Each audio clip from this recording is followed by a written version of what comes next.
Alléluia.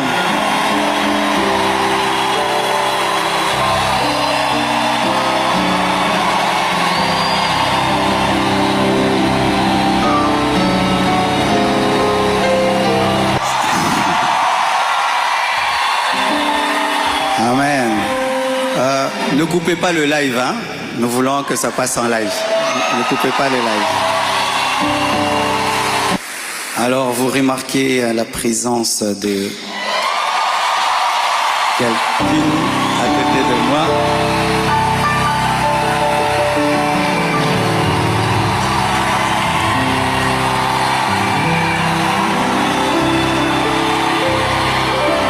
Amen. Est-ce que je peux maintenant parler? Amen. Alors, beaucoup de gens posent la question, elle est d'où, elle est d'où, elle est qui? Même des gens me posent la question, même sur ses cheveux. Est-ce que ce sont ses vrais cheveux? Mais les Congolais, nous sommes graves, hein? Même les cheveux de quelqu'un, vous suivez. Elle est malienne, elle a aussi des origines libanaises, donc c'est un mélange comme moi aussi. Alors, j'ai quelque chose à vous dire. Alors, pour ne pas aller de travers, j'ai préféré écrire afin d'être concis et d'être clair, parce que il est bon vraiment que je vous raconte comment on s'est rencontrés. Amen. Hein?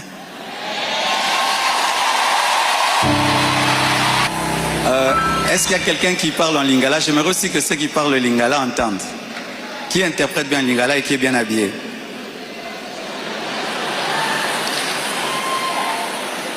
Ok, on va traduire pour ceux qui parlent en lingala un jour.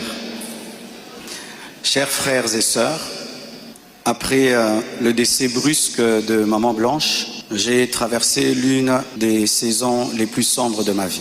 J'étais au bord de la dépression, même de l'AVC et même de la mort.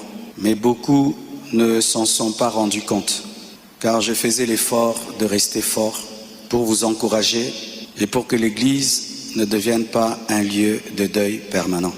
La solitude, les nombreux questionnements, la douleur de mes enfants, l'innocence de mon bébé, le poids du ministère, la gestion de mes affaires, de ma maison et même de moi-même, tout cela pesait terriblement sur mes épaules. Il m'arrivait de sécher mes larmes avant de prêcher et de pleurer dans mon bureau après avoir prêché. Dans cette épreuve, le pasteur Ézéchiel Moulumba, un ami d'enfance et fils du même père spirituel, me parla un jour de sa fille Esther. Mais je lui répondis que je n'avais ni la force ni la tête à cela. J'avais même demandé à Dieu le don du célibat dans l'espoir de ne plus jamais ressentir le besoin de me marier. Mais Dieu ne répondit pas à cette prière. À plusieurs reprises, par l'intermédiaire des prophètes, des songes et des convictions personnelles, le Seigneur me fit comprendre qu'il voulait que je continue ma route et que je refasse ma vie avec quelqu'un d'autre, et qu'il était dangereux pour moi de rester longtemps dans le veuvage, car un plan maléfique se tramait contre ma vie, mon ministère, ma famille et l'Église. Je me souviens d'une vision particulièrement marquante. J'étais dans une chambre encerclée de très longs serpents aux couleurs magnifiques. Ils faisaient semblant de dormir, attendant que je marche sur l'un d'eux pour m'attaquer. Leur venin était aussi mortel que la beauté de leur couleur. Un seul carré d'1 mètre sur 1 mètre me servait de refuge. La pièce avait une unique fenêtre qui ne pouvait s'ouvrir que de l'extérieur. Et je voyais une servante de Dieu venir ouvrir la fenêtre afin que je puisse m'échapper. Dans cette agonie intérieure, le Seigneur me poussa à recontacter le prophète Ézéchiel, qui me donna le numéro d'Esther. Et au début, elle ne répondait pas. J'en fis part au prophète qui lui transmit alors mon propre numéro. La première chose que je lui avais demandé, c'était de prier pour moi. Ensuite, nous avons commencé à échanger.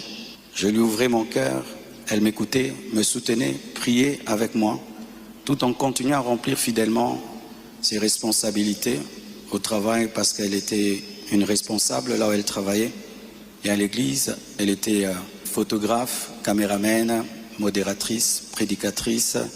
Elle était diaconesse et elle était consacrée pasteur. Et elle continue à remplir fidèlement ses responsabilités au travail à l'église, même très tard la nuit quand j'avais des insomnies et malgré le décalage horaire de 5 et 6 heures. Au fil du temps, une relation sincère est née. Une flamme s'est allumée et dans mon cœur, j'ai eu l'assurance que c'était elle.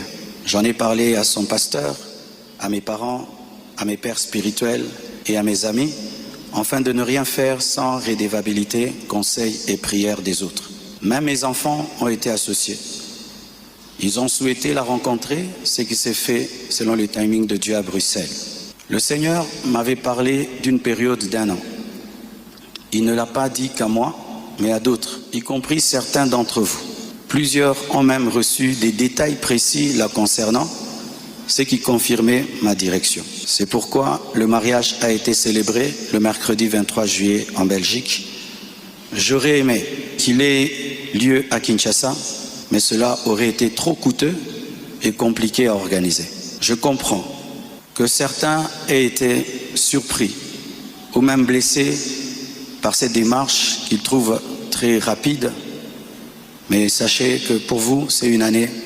Mais moi, j'ai senti que j'ai fait 3 ans, tellement que c'était terrible, mais je ne pouvais pas, sur cette chair, vous relater ma vie. Si cela vous a offensé, je vous présente mes excuses les plus sincères, mais sachez ceci. Le Seigneur s'est servi d'Esther pour que mes enfants, après avoir perdu leur mère, ne perdent pas leur père. Pour que la compassion ait toujours un pasteur debout. Je l'aime profondément. Elle n'est pas venue pour effacer la mémoire de Maman Blanche, mais pour continuer l'œuvre, comme Élisée après Élie, avec humilité et soumission à Dieu. Priez pour elle, elle est étrangère, c'est sa première fois d'être au Congo. Elle a eu le baptême de 4 heures du temps d'embouteillage. Et aujourd'hui, Dieu a fait grâce, il fait froid. Je lui ai dit, tu sens le froid quand même? Elle a dit, mais c'est climatisé. Je dis, non, c'est le vent. Priez pour elle, portez-la dans vos cœurs, comme vous m'avez toujours porté dans les vôtres. Demeurez en paix et continuez à prier pour nous, pour toutes ces certaines choses que vous entendez. Je vais clarifier ça progressivement, avec le temps de Dieu, dans l'amour, dans le pardon, et dans la sagesse sans rancune. Et merci de tout cœur et que Dieu vous bénisse abondamment pour votre soutien. Vous avez prouvé au monde que vous êtes une église mature.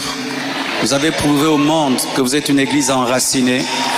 Vous avez prouvé au monde que votre foi est fondée sur Jésus. Vous avez prouvé au monde que vous êtes une église 4x4, une armée de Dieu. Des fois, j'ai dit à Dieu, tu as beaucoup de serviteurs, pourquoi tout ça c'est moi? Il y a beaucoup d'églises au Congo, pourquoi la compassion, la pluie, les écrans qui tombent sur les gens?